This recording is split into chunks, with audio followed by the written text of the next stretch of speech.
Ahora, en esta oportunidad lo que vamos a ver es cómo las propiedades químicas de las sustancias varían de forma periódica en relación a la posición que tienen en la tabla periódica. Porque recordemos que la tabla periódica, los elementos están ubicados según el orden creciente a sus números atómicos. Y que, según recordemos la teoría o la ley de Henry-Moseley, si ordenábamos a los elementos de esa forma, sus propiedades variaban de forma periódica, ¿cierto? Entonces vamos a ver algunas de estas propiedades y vamos a analizar nosotros su variación, ¿ya? Entonces, recordemos también que los elementos que se encuentran en un mismo periodo no tenían propiedades químicas similares, ¿no? Caso contrario, ocurría con los elementos que están en un mismo grupo, ¿no? En un mismo grupo, los elementos que se encuentran ahí tienen propiedades químicas muy similares. Sin embargo, son diferentes, ¿no? Por ejemplo, veremos que la actividad química de los alcalinos varía conforme uno va descendiendo en el grupo, ¿no? O sea, conforme vamos descendiendo de arriba hacia abajo, ¿sí? Para ello les vamos a mostrar un video introductorio para que más o menos tengas idea de lo que queremos que entiendas el día de hoy. Veamos la actividad química de los alcalinos en relación a la reactividad con el agua. Para ello, en el primer recipiente pondremos un poquito de litio y vemos que su actividad química es intensa. En el segundo recipiente pondremos sodio y en el tercero potasio. Los tres son elementos del mismo grupo, pero su actividad química es muy distinta. Veamos con el sodio ahora. Podemos ver que su actividad química es mucho más intensa. Muestra de ello, el gas que se libera es mucho más intenso que en el primero. Es porque su actividad química aumenta en relación al litio. El sodio tiene mayor actividad química que el litio. En el tercer recipiente pondremos potasio y veremos cómo actúa. Vemos que su actividad química es muchísimo más intensa. Es más, hasta libera un montón de energía debido a que su actividad química frente al agua es mucho mayor que del sodio y mucho mayor también que del litio. Bueno, para continuar, como hemos visto en el video, la actividad química de los alcalinos varía de forma muy intensa conforme avanzamos en un grupo, ¿no? Conforme bajamos en un grupo. Hemos visto la actividad química del litio, del sodio y del potasio. Entonces, la explicación de esa actividad química la podremos señalar con el tema que vamos a ver el día de hoy, ¿no? La variación, ¿sí?, de las propiedades periódicas que tienen los átomos de los elementos químicos, ¿no? Por eso hemos puesto que las propiedades químicas de los elementos químicos dependen fundamentalmente, ¿no?, de la estructura electrónica de los átomos. Recordemos que los elementos que se encuentran en la tabla periódica han sido ubicados ahí debido a su configuración electrónica, ¿no? Entonces sus propiedades dependen directamente de ello. Ahora, estas propiedades, ¿no?, atómicas van a tener una variación periódica en función definitivamente a la posición que se encuentra en la tabla periódica, ¿no?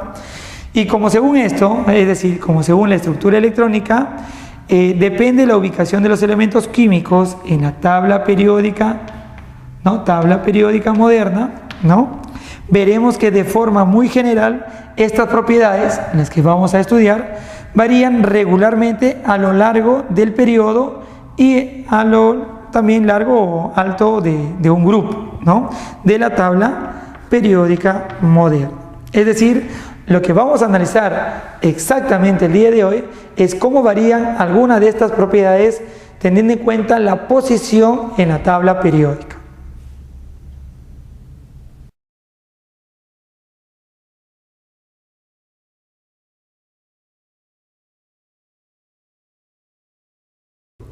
Bueno, empecemos a analizar, chicos, nuestras propiedades químicas de los diferentes elementos químicos y veremos también cómo varían estos en función a su posición en la tabla periódica, ¿no?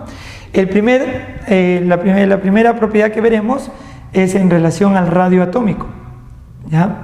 Más o menos cuando tenemos la idea de radio atómico hay que entender que tenemos una perspectiva de que los átomos son esféricos, ¿no? Si bien también se ha dicho que no necesariamente son esféricos, pero para poder analizar ello hay que más o menos darnos una idea que son esféricos, ¿sí? Muy bien. Entonces, entiéndase también que los átomos, independientemente, no podríamos medir a qué distancia está la parte más externa de la nube electrónica, dado que es una zona energética. Y como es una zona energética, no tiene límites, ¿no? O sea, exactamente un límite definido no está. Entonces, tenemos que buscar un método adecuado para poder conseguir más o menos la distancia aproximada que puede tener la nube electrónica midiéndolo desde el centro, ¿no? Al cual le vamos a llamar radio atómico. Muy bien. Entonces, para ello vamos a definir cómo es que se podría medir o cómo es que se mide, ¿no?, el radio atómico para los diferentes elementos químicos. Sepa usted también que esa medida básicamente es una medida experimental, es decir, que se mide experimentalmente, ¿no? Entonces lo definimos así, ¿no? Definimos como la distancia media que hay entre dos núcleos atómicos, ¿sí? Entre dos núcleos atómicos de átomos adyacentes, ¿ya? Y entonces sería la distancia media, la distancia o la mitad de esa distancia, ¿no? Como puedes ver aquí tenemos dos átomos, tienen que ser idénticos, ¿no? Por ejemplo, puede ser el hidrógeno, este hidrógeno y este también hidrógeno, que seguramente están formando una molécula, ¿no? ¿Qué molécula? La molécula de hidrógeno, ¿no? Entonces tenemos átomos idénticos y adyacentes. Entonces, definitivamente ellos van a interrelacionar, ¿no?, sus nubes electrónicas. Pero también hay que entender que va a haber una cierta distancia entre los núcleos, una distancia internuclear. Esa distancia internuclear se mide de forma experimental a partir de la difracción de los rayos X, ¿no? Muy bien, entonces a esa distancia le vamos a llamar una distancia D, que como le digo es una distancia experimental, ¿no? Muy bien, es una distancia experimental. Muy bien, entonces, si nosotros más o menos tenemos la idea de que los átomos son unas esferas, entonces, por conocimientos básicos de geometría, nosotros podríamos decir que esta distancia que está aquí, ¿no?, sería el radio atómico del hidrógeno, y la otra distancia también que está aquí sería el radio atómico del hidrógeno. Entonces, por una simple similitud de segmentos, ¿no?, podremos decir nosotros que 2 veces ese radio atómico, por ejemplo, del hidrógeno, es igual ¿a quién? A la distancia D. O sea, esto es igual a esto, ¿no? Entonces, dado que no se puede determinar directamente él, ¿no?, sino se determina de forma indirecta. Primero calculamos la distancia internuclear, ¿no?, de 2 átomos adyacentes y luego hacemos esta pequeña ecuación. De ahí resulta que el radio atómico, ¿no?, sería igual ¿a quién? A esa distancia, ¿no?, dividida entre 2. Quiere decir que es la distancia media que hay entre 2 núcleos de átomos adyacentes e idénticos. Muy bien. Así vamos a definir nuestro radio atómico. Lógicamente, los valores para cada uno de los elementos químicos que tenemos en la tabla periódica ya están determinados, ¿no? No es que nosotros lo vayamos a determinar. Recuerda que nuestro objetivo principal es conocer cómo varía el tamaño de los radios o el tamaño de este radio atómico para los diferentes elementos químicos que se encuentran en un periodo o en una columna de la tabla periódica. Es decir, no vamos a calcular o usar directamente los valores experimentales. Lo que vamos a analizar es la variación, ¿no? Aquí tenemos unos ejemplos experimentales de los valores del radio atómico, ¿no?, para algunos elementos. Por ejemplo, tenemos para el hidrógeno que tiene como radio atómico en picómetros, donde un picómetro, acá le ponemos un picómetro, ¿no? Es equivalente o equivale a lo que estamos poniendo ahí, PM, y equivale a 10 a la menos 12 metros. Claro, porque los átomos, recuerda que son unidades estructurales muy, pero muy pequeñas, muy diminutas, ¿cierto? Entonces su tamaño en relación al radio atómico es también lógicamente muy pequeño. Entonces, por ejemplo, ¿no? De modo de ejemplo, aquí he traído algunos valores. Por ejemplo, para el hidrógeno, su radio atómico es 37 picómetros. Del nitrógeno, 75 picómetros. Del potasio, 196 picómetros. Y del azufre, 102 picómetros. Claro, yo he puesto los elementos de forma distinta, no necesariamente que están en un mismo periodo, ni tampoco que están en un mismo grupo, ¿no? Sin embargo, eso es lo que vamos a ver. Estos valores son experimentales nada más, ¿no? O sea, sí, para cada uno de los elementos químicos está determinado. Como te digo nuevamente, lo que vamos a estudiar es la variación, ¿ya?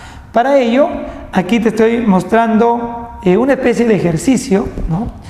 Una especie de pregunta para que más o menos puedas analizar tú.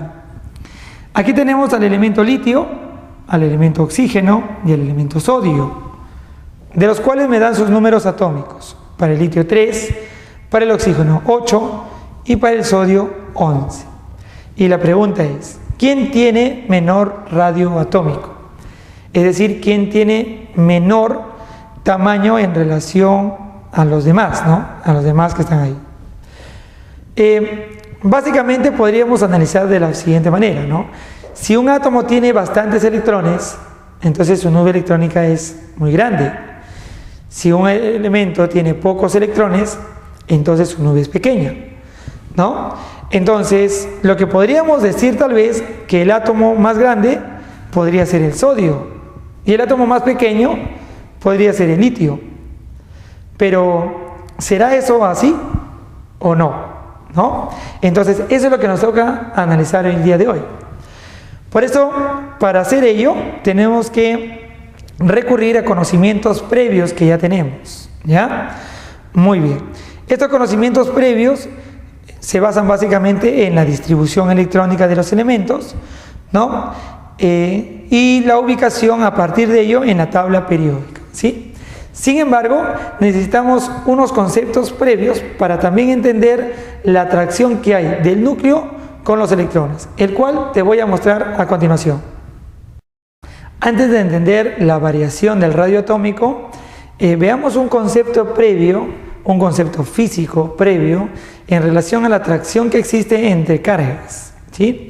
Esta partecita lo van a ver con más detalle en el curso de física, seguramente más adelante, ¿no?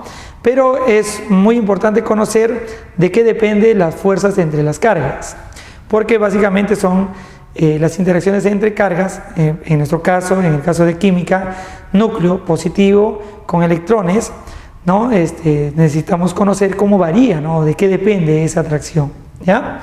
Muy bien, para ello he puesto dos cargas, una carga positiva y una carga negativa. En el primer caso, ¿sí? Como son positivo y negativo, ellos se van a atraer, ¿no? Se van a atraer. Seguramente alguna vez has hecho algún experimento con algún imán que es atraído o atrae a algún metal, ¿no? O los pines que, por ejemplo, ponen en las refrigeradoras, ¿no?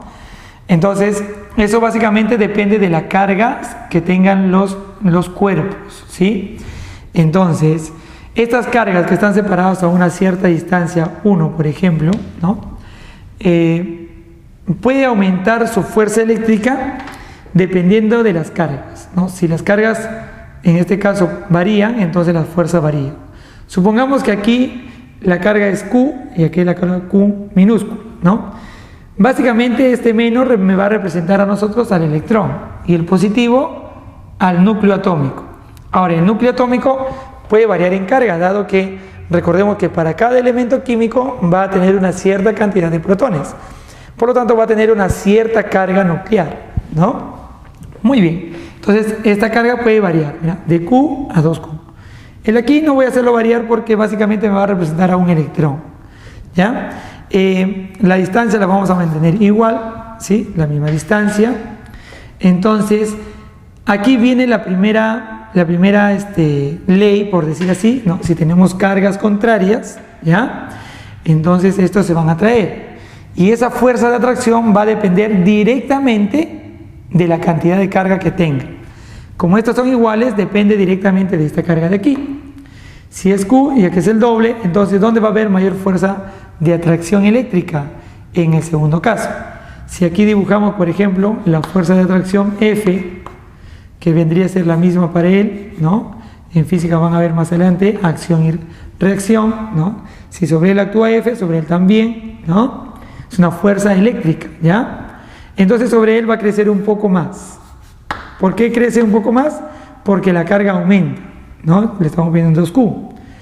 Y lógicamente la interacción con él también aumenta, dado que es una misma reacción. Entonces ponemos fuerza 1, fuerza 1, fuerza 2, fuerza 2.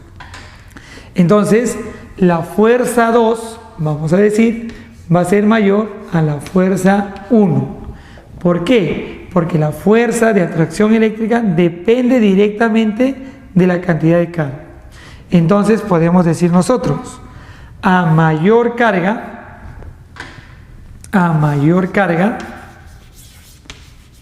entonces ocurre que va a haber mayor fuerza eléctrica, ¿sí? Fuerza eléctrica. Y la fuerza eléctrica es la que va más o menos a tenerla va a ocurrir o se va a manifestar entre el núcleo y el electrón, ¿no? Cuanto más fuerza haya, entonces seguramente va a ser más atraído, ¿no? ¿Cierto o no? Si hay más fuerza, entonces va a ser este electrón o esta carga negativa va a ser más fuertemente atraído, ¿ya? Entonces, eso vamos a utilizar. Cuanto mayor carga haya, entonces mayor fuerza eléctrica va a haber, ¿ya? Muy bien. Lo segundo que debemos conocer es en relación a la interacción que hay entre las cargas, pero cuando hacemos variar la distancia. Muy bien, aquí tenemos la carga igual, ahora carga Q, carga Q minúscula, ¿no? Que ya te dije que básicamente me representa a un electrón. Aquí tenemos una distancia 2, ¿ya? La distancia 2 es mayor a la distancia 1. Seguramente has tenido la posibilidad de experimentar en casa que cuando tú alejas el pin de la refrigeradora, por ejemplo, que tiene un imán, ¿no? Ese pin tiene un imán y normalmente se adhiere. Si tú lo alejas, esa interacción, ¿no? O esa atracción es cada vez menor, ¿no? Es casi insignificante. En cambio, cuando tú vas acercando, esa atracción se va sintiendo con mucho mayor intensidad. Quiere decir que si estás bien cerca, la atracción es más fuerte. Y si estás más lejos, la atracción es más débil, ¿no? Muy bien. Entonces, si por ejemplo aquí la fuerza era F1, entonces aquí será mucho menor todavía, ¿no? O sea, esa fuercita que vamos a llamar 3, ¿no? Es menor, por ejemplo, a la fuerza 1, ¿no? Muy bien. Fuerza 3 menor a la fuerza 1. Y como tú puedes darte cuenta, ¿no? ¿En qué relación está? En relación inversa. ¿Cómo en relación inversa? Quiere decir que si tú alejas más a las cargas, ¿no? A mayor distancia,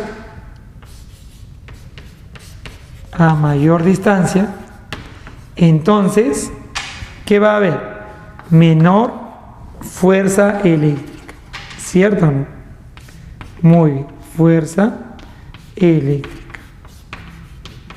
Esas dos relaciones tenemos que tener presente, ¿ya? Para entender con mejor detalle o de forma más clara lo que es la distancia del radio atómico.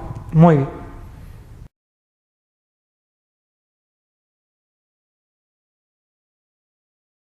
Bueno, como hemos visto ya entendemos un poquito la idea de la atracción entre las cargas, ¿no? O sea, ¿de qué depende esa atracción entre las cargas? No solo de la cantidad de carga, sino que también depende de la distancia. Eso lo vamos a utilizar para entender mejor lo que vamos a explicar a continuación. Muy bien, entonces vamos nuevamente a la pregunta, ¿no? ¿Quién tiene menor radio atómico? ¿Litio, oxígeno o sodio? Entonces, básicamente podríamos entender que el que tiene menor radio vendría a ser el litio, dado que tiene 3 electrones nada más, ¿sí? Pero vamos a ver a continuación que eso no es así, ¿ya? ¿Cómo vamos a analizar esta variación del radio atómico en la tabla periódica? ¿Qué herramientas tenemos para hacer ello? Bueno, entonces, para ello decimos, analicemos algo que conocemos, ¿no? La configuración electrónica. Analicemos la configuración electrónica, ¿ya? La configuración electrónica del elemento. Claro, eso lo conocemos y con ello podemos calcular, por ejemplo, la ubicación del elemento en la tabla periódica, ¿cierto? Muy bien, entonces empecemos con el litio. Litio 3, a ver, si recordamos la configuración electrónica era 1s2, ¿sí? 2s1, muy bien. El mayor nivel, ¿no?, es el 2, por lo tanto, si nosotros quisiéramos hallar su periodo, sería el periodo 2, ¿no? Y si quisiéramos analizar el grupo al cual pertenece, recordemos que se suman los electrones de S y P que están en el mayor nivel, pero aquí solamente hay S, ¿no? Sería 1A. ¿Se dan cuenta? Es un conocimiento previo que hemos adquirido ya. Entonces, analizamos la configuración electrónica y con ello la posición. ¿En dónde? En la tabla periódica moderna. Muy bien. Sigamos. Oxígeno 8. Configuración electrónica 1,2, 1s2, 2s2, 2p, 2, 4, faltan 4 para llegar a 8, ¿verdad? Entonces aquí el mayor nivel es 2, ¿sí o no? Entonces el periodo es el 2, ¿no? Periodo 2. Mire, entre el litio y el oxígeno tienen el mismo periodo, sin embargo el grupo es distinto. ¿Cuánto es el grupo acá? El grupo es la suma de S más P. Vendría a ser 6, ¿no? 6A, ¿ya? Muy bien. Analicemos el último ahora, el sodio 11, ¿no? Esto creo que lo podemos hacer por gases nobles.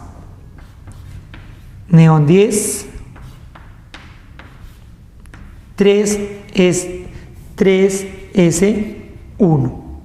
Entonces, vamos a ver que está en el periodo 3 y el grupo vendría a ser los electrones del mayor nivel, ¿no? El mayor nivel es el 3, entonces sería 1. Entonces está en el grupo 1A. Bueno, el ejemplo yo lo he hecho de manera intencional para tener 2 elementos que están en un mismo periodo y 2 elementos que están en un mismo grupo. Porque la idea es analizar cómo varía estas propiedades en función o en relación a un periodo y en relación a un grupo, ¿ya? Muy bien, entonces tenemos el litio, el oxígeno y el sodio.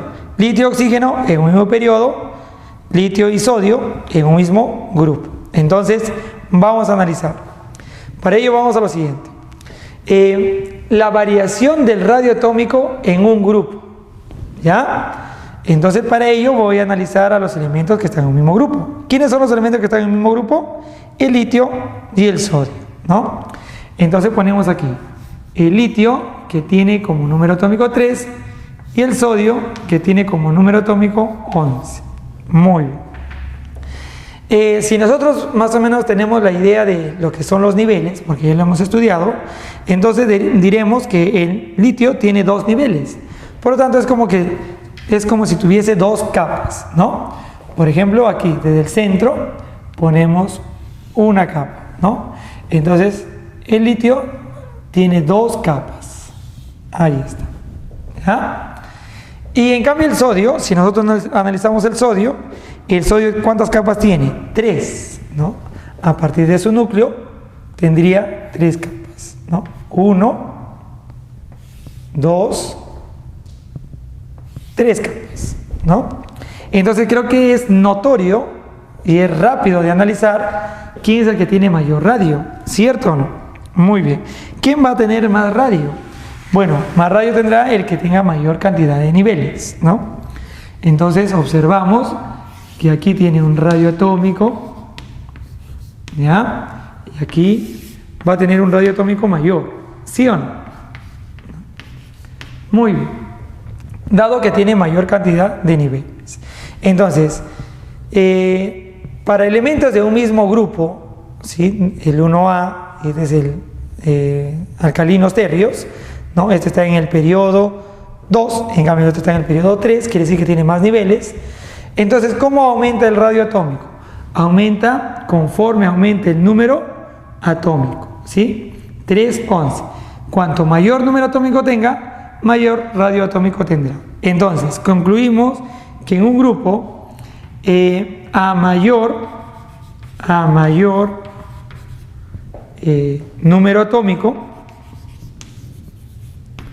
número atómico, entonces mayor radio atómico, ¿sí? Mayor radio atómico. Muy bien. También lo podemos señalar de esta manera, ¿no? A ver, a mayor Z, porque recuerda que Z es el número atómico, entonces, ¿qué cumple? Mayor radio atómico. Ojo, pero eso es para un grupo. Entonces la relación, decimos relación, es una relación directa. ¿Ya? Muy bien. Ahí está. Eso es lo primero que podemos concluir de esta parte. En el caso del grupo es, como hemos visto anteriormente, es evidente, ¿no? A mayor Z, mayor cantidad de electrones, mayor cantidad de niveles, entonces mayor radio atómico. Pero en un periodo eso no cumple, ¿no? Vamos a ver por qué, ¿ya? Entonces decimos, variación del radio atómico en un periodo. Lógicamente la tabla periódica moderna. Tenemos, si recordamos, el ejemplo que estamos haciendo, tenemos al litio y el oxígeno que estaban en un mismo periodo, ¿no? Recordemos su configuración electrónica, más bajito, 1s2, 2s1, ¿no? Recordemos que tiene dos niveles, dos capas. Y en el caso del oxígeno es 1s2, 2s2 y 2p4. En el caso del oxígeno también tiene dos capas. El detalle es que el oxígeno tiene más electrones en la segunda capa, ¿no? Muy bien. Entonces, hay que tener presente aquí que ambos tienen la misma cantidad de niveles, ¿no? Por eso he hecho un pequeño gráfico aquí, ¿no? Del núcleo de cada uno de los elementos, ¿ya? Y más o menos la idea de lo que tenemos como capas, ¿no? Si entendemos desde el inicio, ¿no? Desde que los niveles son del mismo tamaño, del núcleo aquí hay un mismo tamaño que de este núcleo aquí. Hay que entenderlo así, por ahora. Y entonces el nivel 2 también tendría que tener el mismo tamaño, ¿no? Hay que entenderlo así, porque son dos niveles. Sino que el detalle es que aquí hay mayor cantidad de electrones, nada más. Sin embargo, ahí vamos a tener en cuenta lo que te hice analizar o te expliqué en relación a las cargas, a la atracción de las cargas eléctricas, ¿no? Para ello, recordemos que el Z me indica la cantidad de carga del núcleo, ¿no? ¿Cuánto de protones tiene? ¿Cuántos protones tiene? Aquí sería 3. ¿Cuántos protones tiene el oxígeno? 8, ¿no? Carga nuclear, 3, carga nuclear, 8. Muy bien. Podemos darnos cuenta que el litio tiene menor carga nuclear que el oxígeno, dado que acá tiene 8 protones y aquí tiene 3 protones. Como ambos tienen dos niveles, ¿no? Definitivamente en ese nivel, en el segundo, va a haber un último electrón, ¿no? El cual seguramente por su estado energético va a tratar de estar lo más lejos posible, ¿no? Entonces, ese último electrón para cada uno de los dos casos vamos a analizar en relación a su atracción con el núcleo. A ver, claro, como este es un electrón, tiene la misma carga en ambos casos, dado que los electrones para cualquier elemento químico es idéntico, ¿no? O sea, la cantidad puede ser distinta, pero un electrón de sodio es igual a un electrón de oxígeno, ¿no? O sea, las partículas son idénticas, ¿ya? Entonces ellos tienen la misma carga. Lo que cambia es la carga del núcleo, ¿no? Si hacemos la semejanza con lo que te expliqué, esto vendría a ser Q mayúscula y esto Q minúscula, ¿no? Muy bien. Si nosotros vemos de esa manera, podemos ver que estos 3 protones jalan con una cierta intensidad a este electrón, ¿no? Vamos a ponerle así, ¿no? Una intensidad de fuerza eléctrica. Ponemos así, ¿ya? Muy bien. Sin embargo, ese vector, esa flechita como vector fuerza, en el caso del oxígeno será más grande o más pequeña, es decir, más intenso o más débil. Creo que como tiene mayor carga, entonces hay más cargas positivas que jalan a este electrón. Por lo tanto, esa carga es mucho más intensa, ¿no? Esa fuerza, perdón, fuerza eléctrica, ¿no? Entonces, por eso dibujo una flechita mucho más grande. Lógicamente, si hay mayor atracción, entonces este electrón va a tratar de, o mejor dicho, a la fuerza, por decir así, es atraído un poco más hacia el núcleo. Quiere decir que si inicialmente más o menos tenían el mismo tamaño, o al menos esa idea, este electrón realmente no está ahí, sino que está más cerca al núcleo debido a que hay mucha mayor atracción. Quiere decir que lo real sería esto que está aquí, más o menos, ¿no? Eso sería lo real, ¿no? Entonces va a haber una pequeña, por decir así, disminución del tamaño del nivel 2, ¿no? Ya no va a estar aquí, ¿no? Ya no va a estar ahí, sino va a estar un poco más aquí. Es decir, este electroncito no está ahí exactamente, sino está por aquí, ¿no? Muy bien. Quiere decir que este no está ahí, sino ha saltado, no que haya saltado, sino que ha sido jalado con mayor intensidad, entonces está más cerca del núcleo, ¿no? Muy bien, quiere decir que la nube electrónica se comprime más en el segundo caso, dado que hay mayor interacción entre el núcleo positivo y la carga negativa, que en este caso es el último electrón, ¿ya?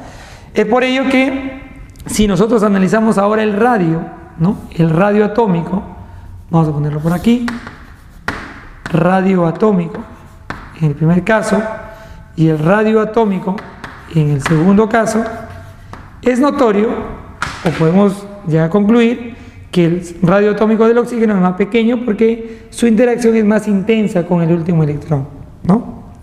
Entonces, vemos que en el caso, en el oxígeno, ¿sí? En el oxígeno, la nube electrónica, ¿no? La nube electrónica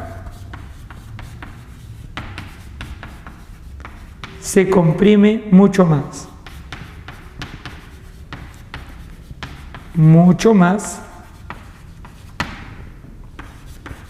que en el litio. Muy bien, que en el de arriba, ¿no? Por ello, ya, el radio atómico, en este caso de litio, es el radio atómico, vamos a poner así, de litio es mucho mayor o mayor que el radio atómico del oxígeno. Entonces, si tú te percatas, el litio tiene 3, el oxígeno tiene como número atómico 8, ¿no? Entonces, a menor carga nuclear, mayor radio atómico. A menor carga nuclear, mayor radio atómico, debido a que están en un mismo periodo, entonces tienen la misma cantidad de niveles. Entonces concluimos finalmente que en un periodo, o que estamos analizando en un periodo, a mayor Z, ¿sí? Si tienes mayor Z, entonces mayor Z, menor, ¿qué cosa? Menor radio atómico. Es decir, están en una relación inversa. A diferencia que en un grupo, ¿no? En un grupo la relación es directa, ¿no? Ahí está. Muy bien. Entonces, en un periodo, a mayor z, el z recordemos que en un periodo aumenta hacia la derecha. Entonces, hacia la derecha, el átomo va disminuyendo de tamaño. En cambio, en un grupo, a mayor z, mayor radio atómico. Quiere decir que en un grupo, recordemos que el z aumenta hacia abajo, por lo tanto, el tamaño aumenta hacia abajo. ¿Ya? Entonces, para ver más claro esta explicación, ¿no?, de las relaciones, hay que recordar gráficamente. Para ello, pasamos al gráfico de cómo varía el radio atómico en relación a la tabla periódica moderna. Bueno, ahora veamos de forma gráfica y de una forma visual de cómo recordar la variación del radio atómico en la tabla periódica, ¿ya? Para los distintos elementos. Claro, entiende también que esta variación es una variación general. Seguramente por ahí hay alguna variación, alguna excepción, pero generalmente las preguntas es de forma general, ¿no? Muy bien, entonces dice, de forma general, en la tabla periódica moderna, recordemos nosotros que el número atómico, por ejemplo, aquí, aumenta de arriba hacia abajo y de izquierda hacia derecha, ¿cierto? Aumenta. Ese es el número atómico, aumenta, ¿no? Si recordamos, en un grupo, a mayor número atómico, mayor radio atómico, ¿sí o no? Y si tiene mayor radio atómico, seguramente el volumen del átomo va a ser mucho más grande, ¿no? Dado que el tamaño del átomo más o menos está en relación directa al radio atómico, ¿no? A mayor radio atómico, mayor tamaño o volumen atómico. Por eso una pequeña observación antes de ir ahí. Tener en cuenta que el volumen o tamaño de un átomo, ¿sí?, depende, ¿ya?, depende directamente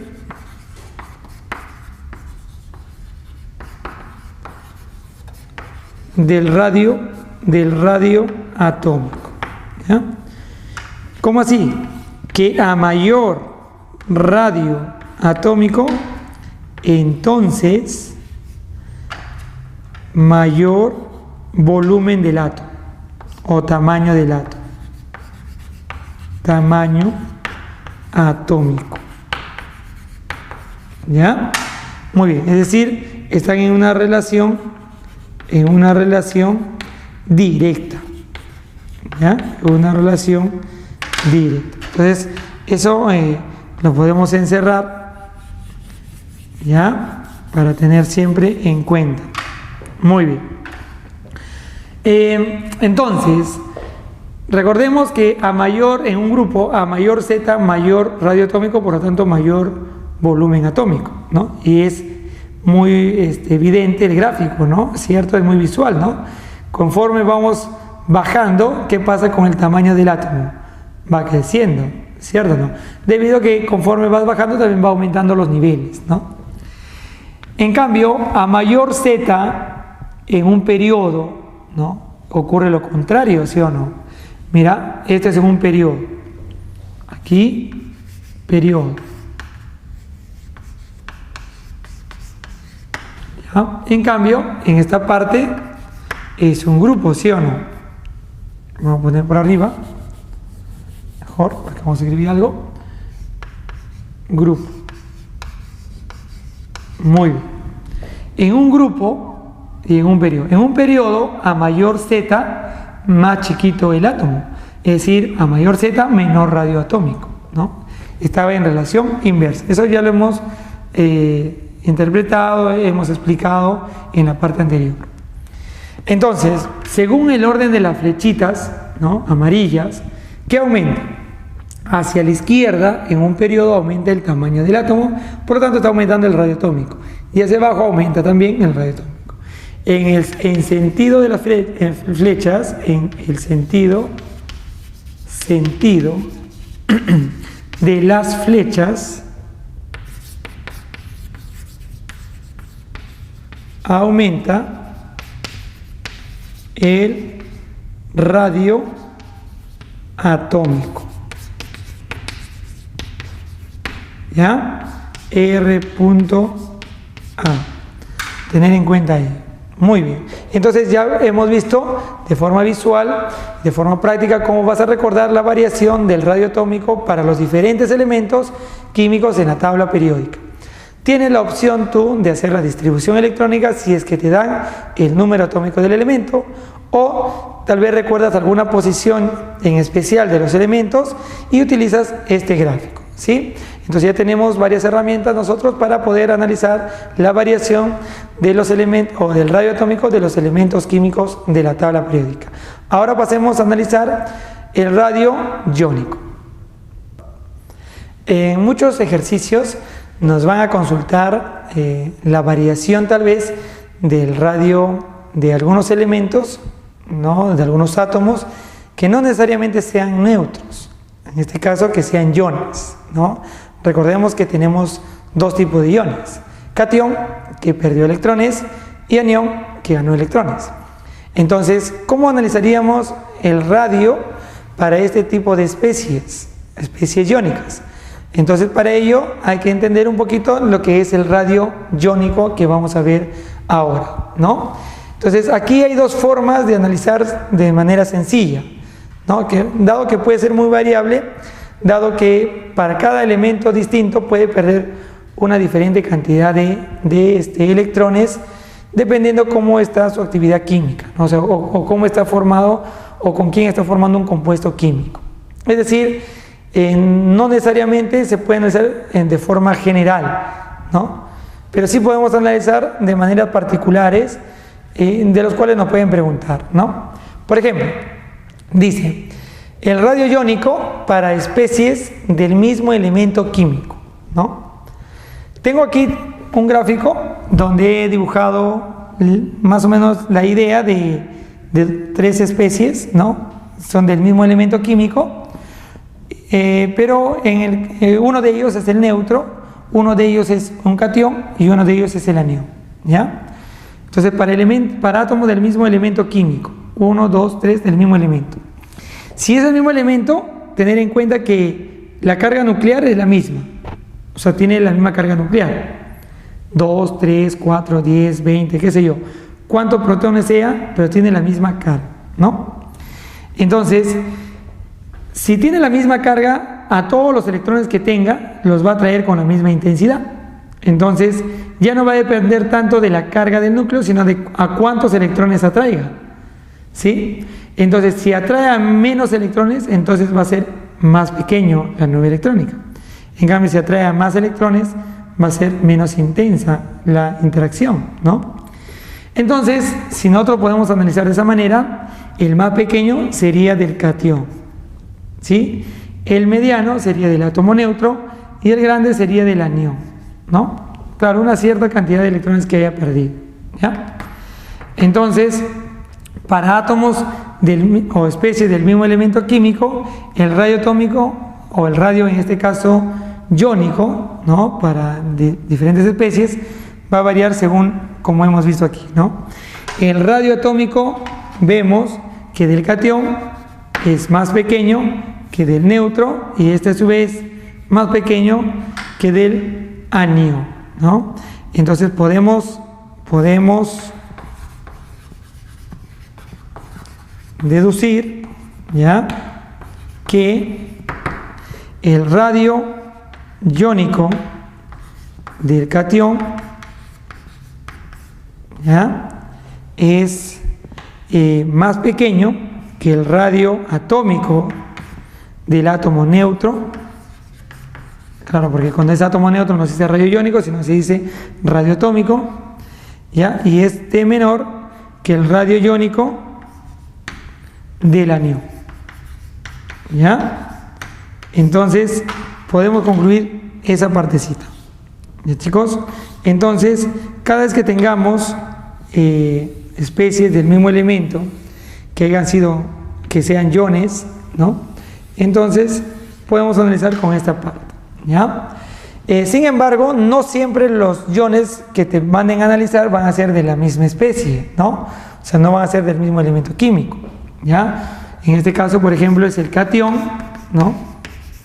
Este es el átomo neutro, y este es el anión, pero del mismo elemento químico, ¿no?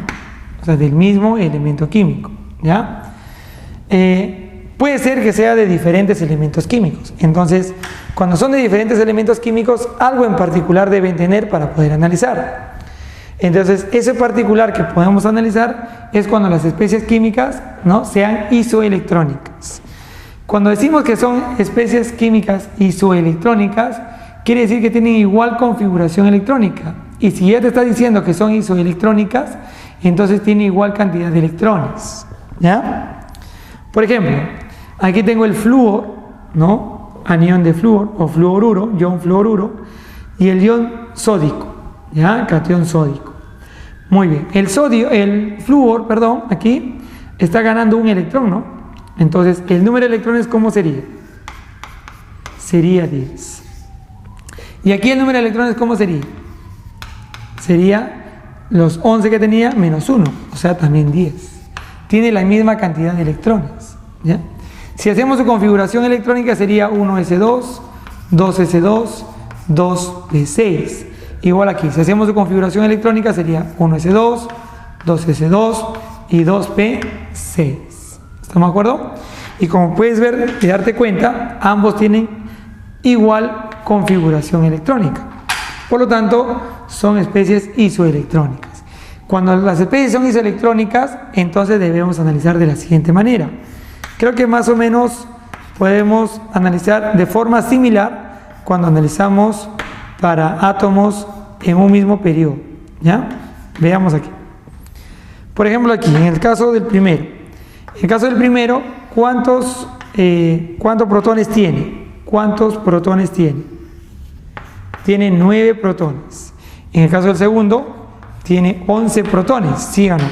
¿Ya? Y si tú haces la configuración electrónica de ambos tienen 2 niveles, ¿no? Vamos a poner así, nivel 1 a la misma distancia, pero el nivel 2 del segundo va a ser un poquito más pequeño que del primero. ¿Por qué? ¿Por qué va a ser más pequeño? Porque la interacción entre el último electrón, ¿no?, como habíamos analizado anteriormente también, va a ser más intensa en la parte del sodio, dado que tiene 11 protones, más carga, ¿no? Entonces, esta fuerza eléctrica es mucho más intensa que esta fuerza eléctrica que se da para el electrón en el caso del flúor, ¿no? Por eso que el radio de este ion, en este caso el sodio, ¿no?, es menor que en el caso del flúor, ¿ya? Muy bien, acá tenemos radio iónico y aquí también tenemos el radio iónico, ¿no? Visualmente podemos ver que el radio iónico del sodio, del ion sódico, es menor al radio de aquí. Entonces, ¿por qué? Porque tiene mayor cantidad de carga nuclear y la carga nuclear está determinado directamente por el número atómico, ¿cierto? Entonces, ¿qué podemos concluir? Que a mayor Z, menor carga o menor radio iónico. A mayor Z va a haber mayor carga nuclear, por lo tanto, menor radio iónico, ¿ya? Entonces concluimos que para especies, ojo, isoelectrónicas, primero tienes que determinar esto que está aquí, ¿no?, que sea igual. Entonces puede decir lo siguiente: a mayor Z, entonces Z es el número atómico, recuerda, entonces menor radio iónico. ¿Estamos de acuerdo? Ojo, eso para especies isoelectrónicas, ¿ya?, que tengan la misma configuración electrónica, para que los niveles no varíen tanto, ¿no? Es decir, estamos hablando de una relación inversa, ¿ya? Muy bien, entonces podemos analizar para especies isoelectrónicas o especies del mismo elemento químico, eso no hay problema, ¿ya? Entonces tienes 2 herramientas más para analizar el radio de diferentes especies. Entonces dice, como definición, es la mínima energía necesaria que se requiere para quitar, sustraer, ¿no?, arrebatar un electrón, ¿no?, de un átomo neutro en su estado basal. ¿Qué quiere decir estado basal? en su menor estado energético, ¿ya? Y en fase gaseosa, y su fase gaseosa, para convertirlo en un catión monovalente. Quiere decir que vamos a ver que los átomos van a resistirse cuando uno le quiere sustraer un electrón. Claro, ¿por qué uno sustrae un electrón? No es que uno le sustraiga, ¿no? Sino que básicamente eso ocurre cuando hay una formación de un compuesto químico. Entonces, para esa formación va a haber un intercambio, una relación energética en ese proceso, ¿no? Entonces, esa energía que se requiere necesariamente para quitar un electrón se llama energía de ionización. Entonces, lo que nosotros vamos a aprender es cómo varía en la tabla periódica para los diferentes elementos químicos, ya sea en un periodo o en un grupo, ¿ya? Muy bien.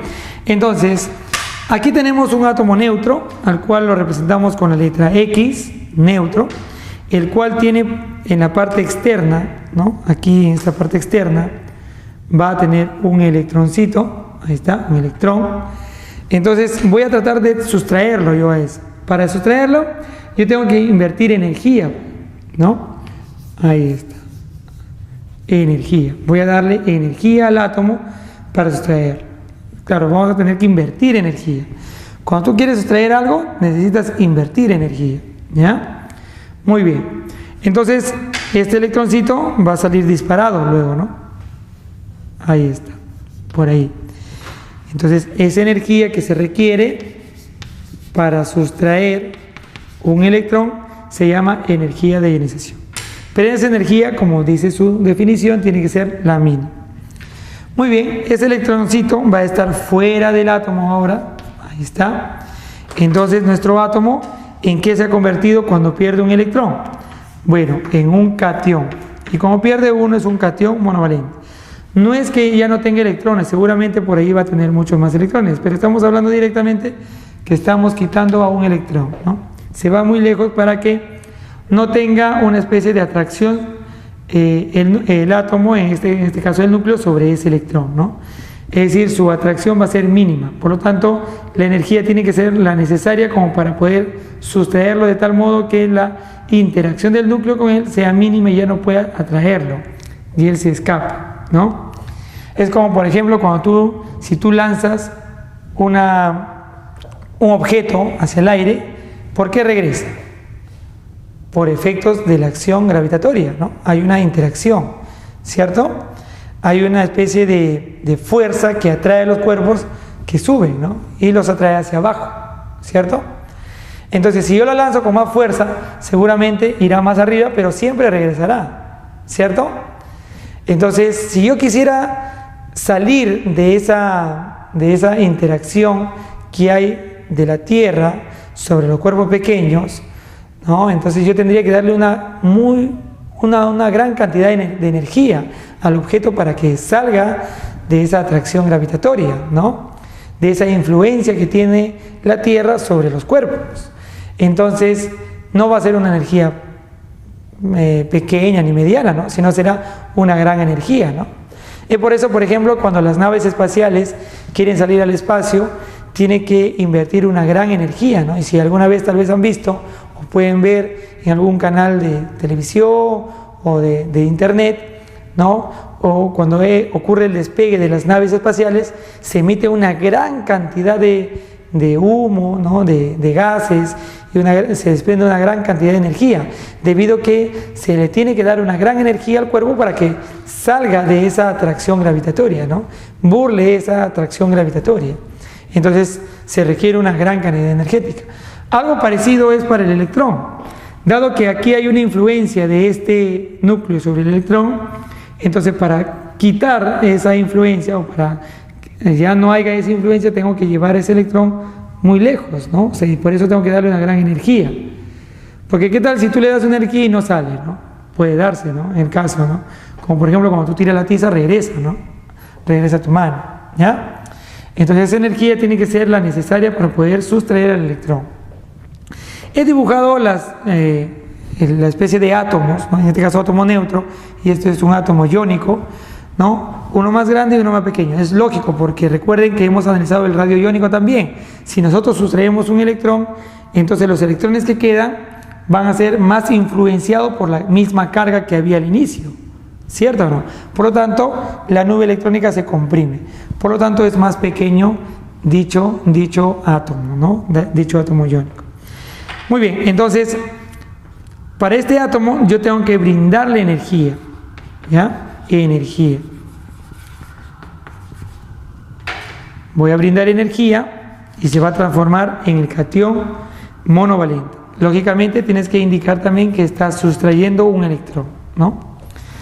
Como puedes ver y te puedes dar cuenta, ¿no? Esto que está aquí se llama energía de ionización, ¿ya? Eso es la energía para ionizar un elemento. Energía de ionización. Muy bien. Y lógicamente lo abreviamos con E.I. ¿Ya? Muy bien. Como puedes darte cuenta también, el proceso, dado que absorbe energía, ¿no? Es un proceso endotérmico, ¿ya? Ponemos aquí proceso endotérmico. Proceso endotérmico, porque se absorbe energía, ¿no? Muy bien. Ahora, quiere decir que para sustraer un electrón de un átomo, tú tienes que brindar energía, dar energía, una gran cantidad de energía para sustraer, ¿ya? Muy bien, entendamos un poquito más la definición, ¿sí? Para ello, vamos a hacer una especie de pequeño experimento, ¿no? Para el cual necesitamos una liga, una simple liga, para que me puedas entender la parte del concepto, ¿no? En el concepto dice lo siguiente, que se requiere la mínima energía para sustraer un electrón, ¿no? ¿Por qué se dice mínima energía? Por lo siguiente, ¿no? Para que vean un ejemplo más o menos similar, ¿ya? Bueno, aquí tenemos un cuerpo elástico, ¿no? Una liga, que recordemos que la liga pueden deformarse, ¿no? Cuando uno lo estira, cuando uno invierte una cierta cantidad de energía, ¿ya? Dado que tú estás invirtiendo energía para poder estirarlo, miren, ¿ven? Estás invirtiendo energía. Muy bien, entonces esto nos va a servir de ejemplo para entender eso de la mínima energía necesaria, ¿ya? Miren, aquí tenemos este resorte. Si yo lo estiro, estoy invirtiendo una cierta cantidad de energía. Supongamos que sea una energía de 10, ¿ya? 10. Le he estirado al resorte, en este caso le ligo. Pero también puedo invertirle una energía de 20, ¿se dan cuenta? Y el resorte no se rompe, ¿verdad? Puedo invertirle una energía de 30 y tampoco. Una energía de 40 y así, ¿no? Podré ir aumentando. Una energía de 50, 55, 56. Ajá, en 56 se quebró esa interacción que mantenía unidos entre las unidades estructurales de este resorte. Había una interacción, entonces yo he burlado, he roto esa fuerza que los mantenía unidos. Entonces, ¿en cuánto era? Ficticiamente era en 56, ¿no?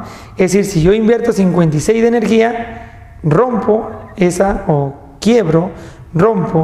esa fuerza que necesita o que los mantiene unidos, ¿no?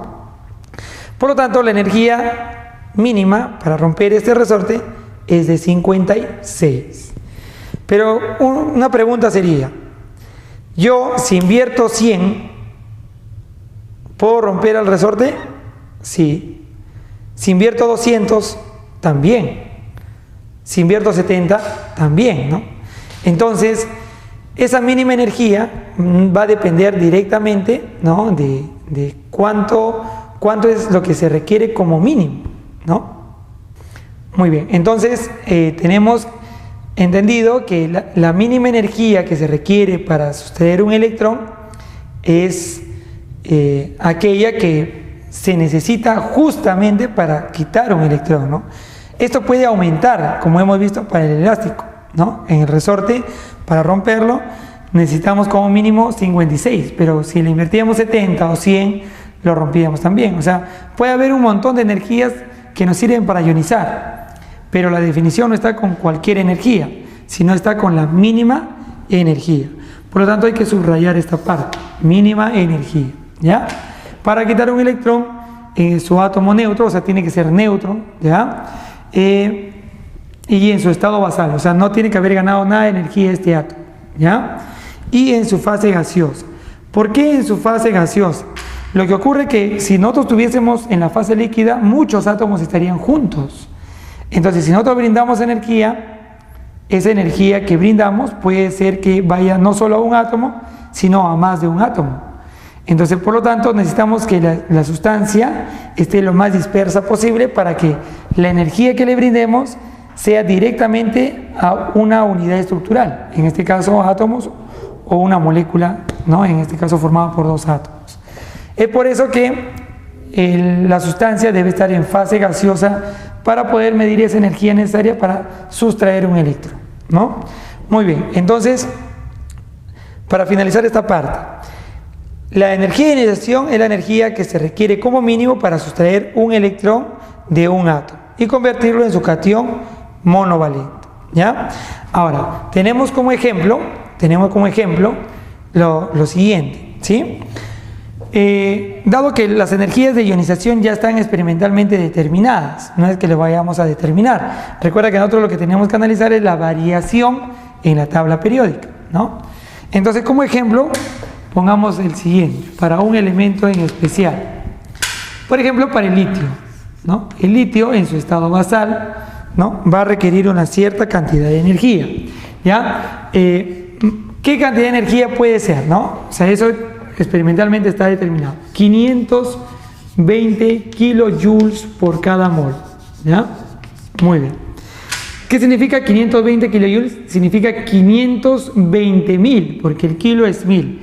520.000 joules por cada mol de electrones que vas a sustraer, ¿no? Es un montón de energía, ¿ya? Y esto se va a convertir en su catión monovalente. Quiere decir que va a liberar o se va a liberar un electrón, ¿no? Muy bien, y lo convertimos en catión, como puedes ver aquí. Claro, ahora el átomo es más pequeño, ¿no? Como hemos visto aquí, es más pequeño. Si nosotros quisiéramos representarlo de otra manera, también podría ser así, ¿no? Litio, ¿ya? Ponemos aquí litio, ¿ya? Y litio positivo, o sea, catión monovalente, más un electrón, punto y coma, vas a ver en algún problema esta representación. Entonces, esa energía que se requiere, llamada energía de ionización, es más, escucha, más 520 kilojoules por mol. Ese más significa proceso endotérmico, ¿ya? Significa endotérmico. Quiere decir que se está ganando energía. Muy bien. Listo. Ahora, la consulta sería, si yo quisiera sustraer un electrón más de litio, o sea, no sustraer solo uno, sino sustraer dos, ¿qué crees? ¿Que se podría invertir mayor cantidad de energía o menor cantidad de energía? Claro, analicemos esta parte entonces. Mira, si nosotros tenemos el elemento neutro, si le quitas un electrón se achica, ¿no? Ahora, los electrones que quedan están más influenciados por el núcleo, ¿cierto? O sea, están jalados con mucha mayor intensidad, dado que se acorta la distancia. Por lo tanto, como se acorta la distancia, la interacción entre núcleo y electrón es más intensa. Por lo tanto, la energía que tú tengas que invertir para quitar otro electrón va a ser mucho mayor, ¿ya?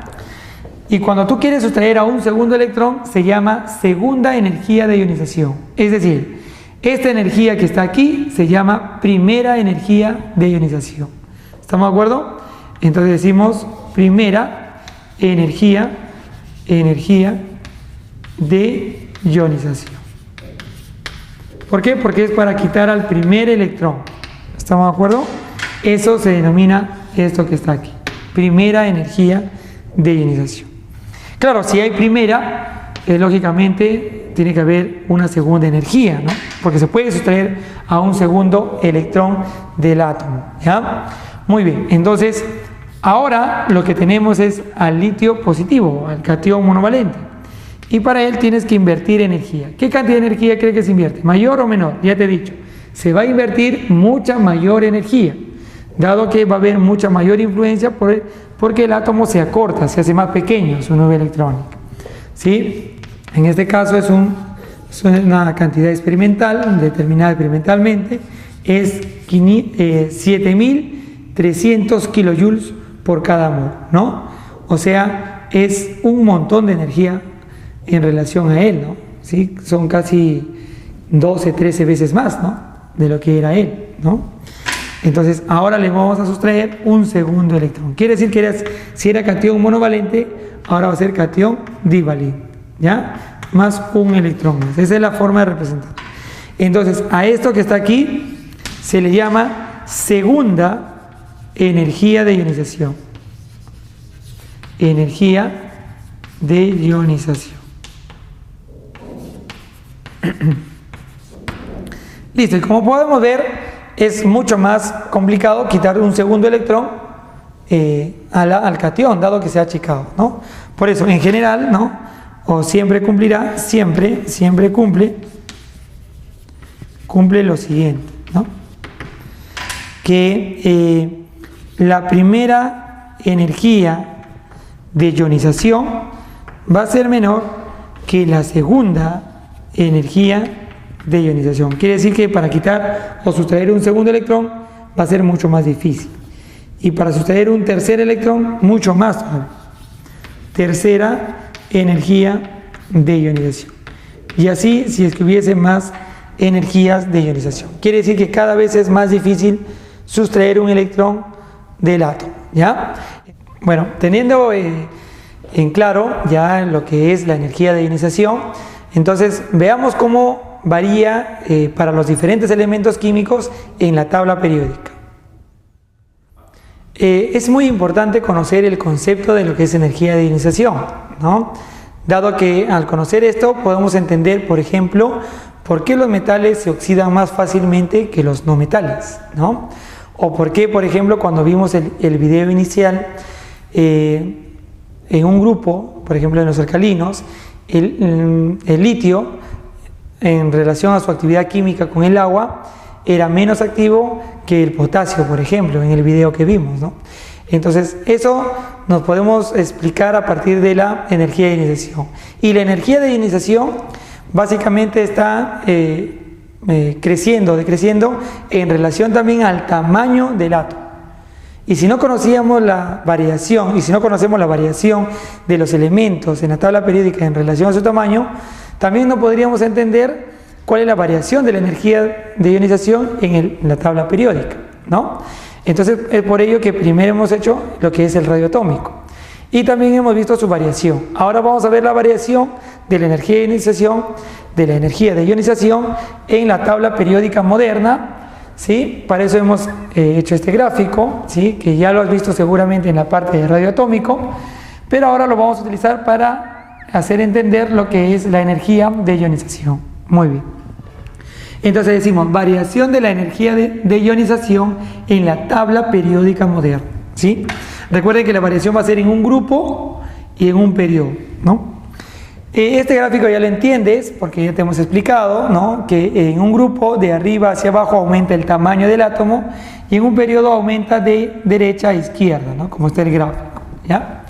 Por lo tanto, como ya hemos visto en la parte anterior también de la teoría de energía de ionización, cuando el átomo se achicaba era más difícil de quitarle un electrón, ¿no?, dado que como es más pequeño, entonces va a haber mucha mayor influencia del núcleo sobre los electrones, ¿no? Entonces, te pregunto, entre este átomo que está en la primera parte que estoy señalando, en el grupo 1, por ejemplo, en relación al más grande, que está aquí, ¿no?, en la parte inferior, que vendría a ser el francio, entonces, ¿cuál de ellos crees tú que tiene mayor energía de ionización? O mejor dicho, ¿cuál de ellos crees tú en el cual se necesita mayor energía para sustraerle un electrón? ¿Al pequeño o al grande? Entonces, si nos vamos a lo que hemos entendido, cuando un átomo es grande, entonces la influencia de su núcleo sobre sus electrones es menor que cuando un átomo es pequeño. Por lo tanto, cuanto más pequeño es el átomo, es más difícil de quitarle un electrón.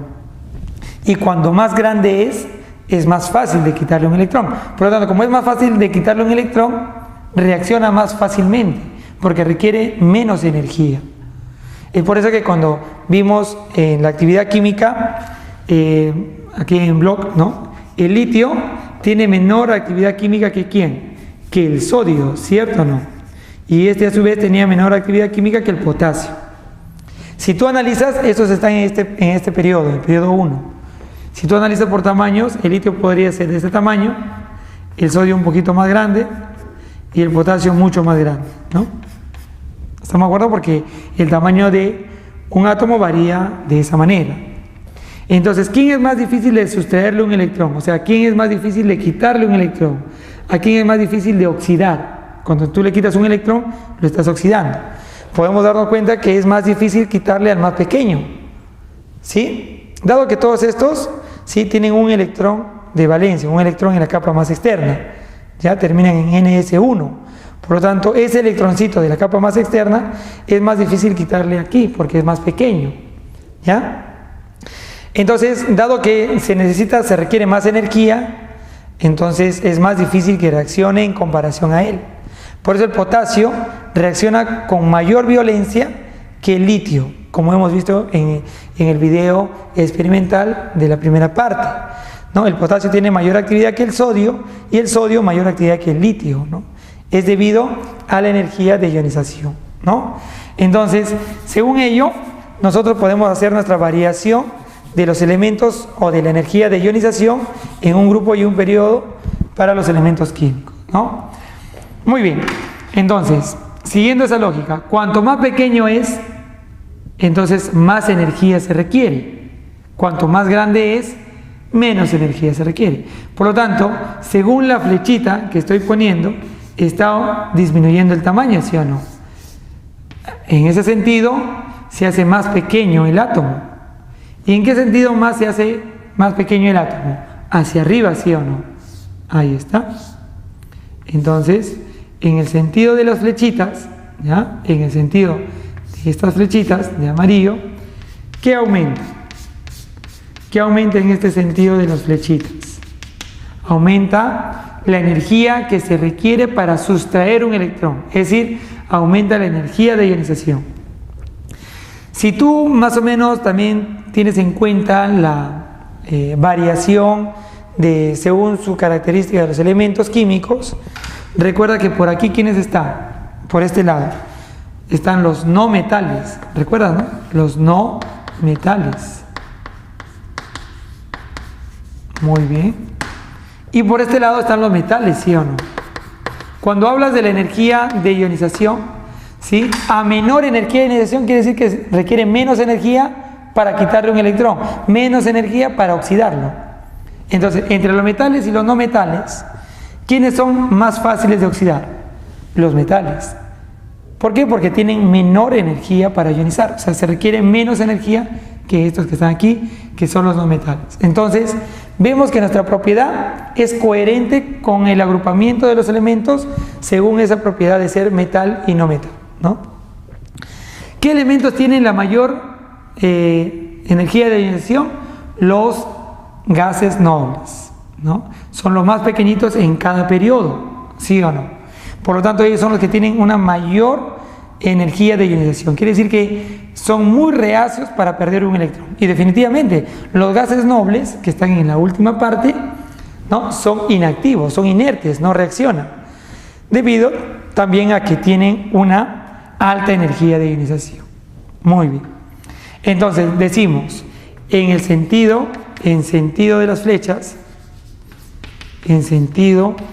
de las flechas, ¿ya? Aumenta, ¿qué aumenta? Aumenta la energía de ionización. ¿Estamos de acuerdo? Quiere decir que los que tienen mayor energía de ionización están a la derecha y hacia arriba. Y los que tienen menor energía de ionización están a la izquierda y hacia abajo. Por lo tanto, el elemento que más rápidamente se oxidaría sería el elemento que está en esta esquinita, que es el francio, ¿ya? Entonces, si nosotros viéramos la actividad química del francio frente al agua, por ejemplo, veríamos que explota, ¿no? Ya no genera ni siquiera esa llama o esa pequeña explosión que dio el potasio, ¿no? Sino explota tremendamente, ¿ya? Muy bien, entonces ahí está la variación de la energía de ionización para los diferentes elementos químicos. También podemos decir lo siguiente, ¿no? También podemos decir lo siguiente, ¿no? Podemos decir nada más de frente, ¿ya? Mira, hacia allá, ¿qué aumenta? La energía de ionización, ¿no? Y hacia arriba, ¿qué aumenta? La energía de ionización. Pero hacia allá, ¿qué disminuye? El radio atómico. Y hacia arriba, ¿qué disminuye? El radio atómico. Por lo tanto, el radio atómico con la energía de ionización están en relación inversa. Cuanto menor radio atómico tenga, mayor energía de ionización va a tener. Cuanto mayor radio atómico tenga, menor energía de ionización va a tener. ¿Se dan cuenta? Entonces, decimos que a mayor radio atómico, ¿sí? Entonces, menor energía de ionización. Es decir, está en relación inversa con la energía de ionización, ¿ya? Está en relación inversa con la energía de ionización de los elementos químicos. Muy bien, ahí está. Esto también podemos utilizar para resolver algunos problemas que seguramente nos vienen en relación a la energía de ionización. Bueno, como puedes ver, hemos visto la variación de la energía de ionización en la tabla periódica.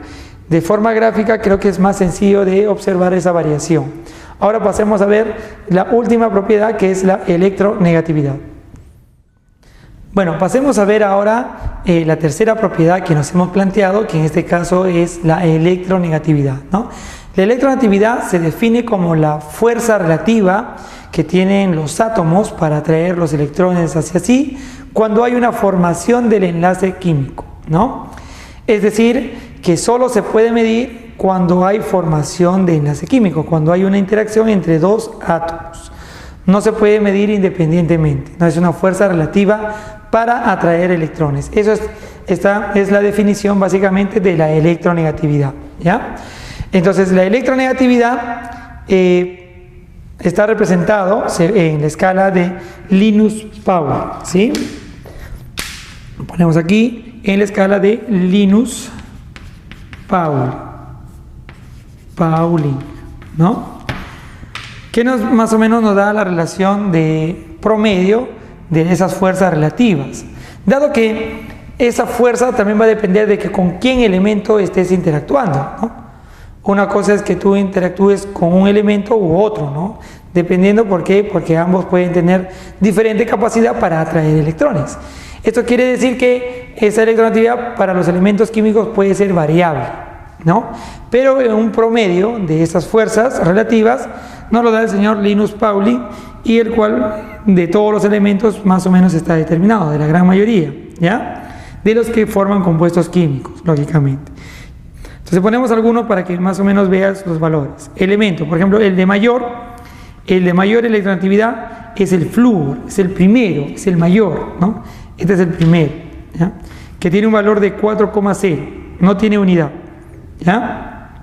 Entonces este es el primero, es el más electronegativo de todos los elementos químicos. Quiere decir que él, frente a todos, él siempre atrae con mayor intensidad a los electrones, ¿ya? El segundo más electronegativo es el oxígeno, segundo más electronegativo, que tiene un valor de 3,5.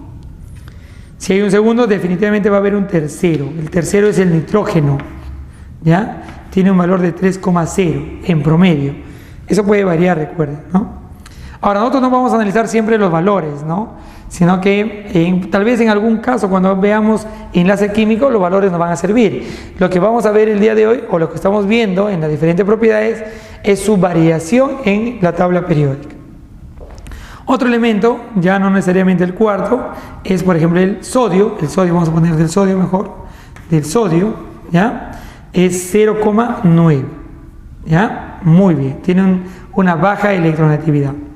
Si tú te das cuenta de estos elementos que están aquí, ¿no? Flúor, oxígeno, nitrógeno, o Fon, ¿no? Los elementos más electronegativos, son no metales, ¿no?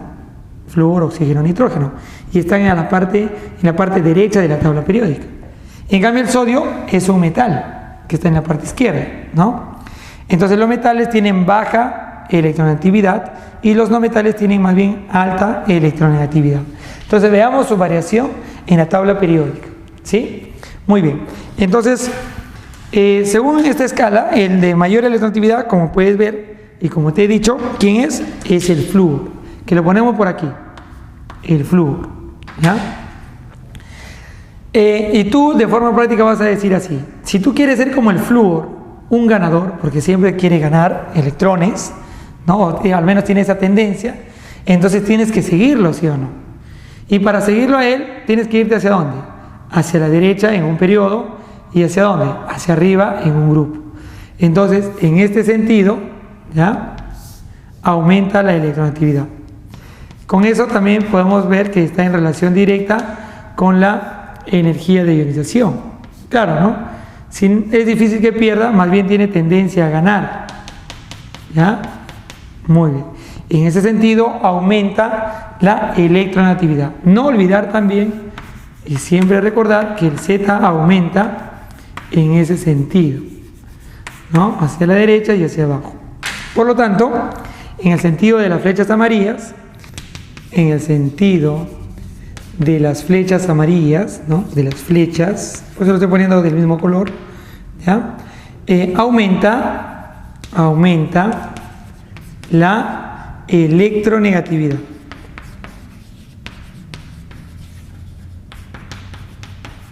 ¿Estamos de acuerdo? Listo.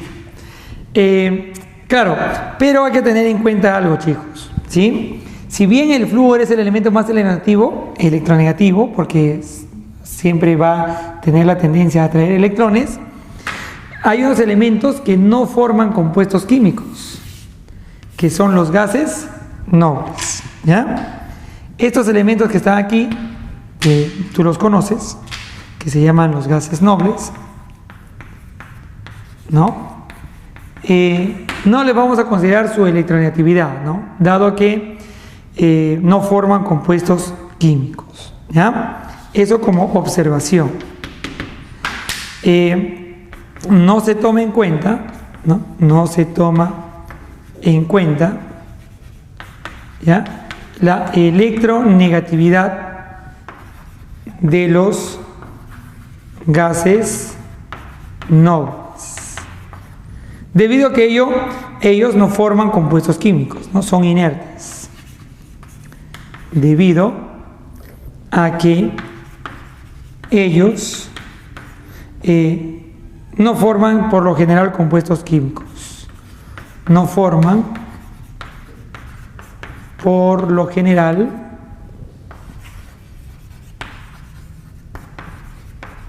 compuestos químicos, ¿no? Son inertes, ¿no? Esto ya lo sabíamos anteriormente también en relación a los gases nobles, ¿ya? Entonces la electronegatividad aumenta a la derecha y hacia arriba, ¿no? Como buscando al flúor, que es el elemento más electronegativo. Entonces el elemento menos electronegativo está a la izquierda y hacia abajo, ¿no? Quiere decir que estos elementos no tienen un enlace, no tienen capacidad o fuerza, una alta fuerza relativa para atraer electrones, más bien los pierden, ¿no? ¿Con quién? Con los no metales, ¿sí? Entonces eso es la electronegatividad y ahí está su observación. Muy bien, entonces ya hemos terminado de explicar todo lo que nos hemos propuesto en relación a las propiedades periódicas, ¿no? Atómicas de los elementos químicos, y lo que más nos interesa en esta parte es ver cómo varía de forma general en la tabla periódica.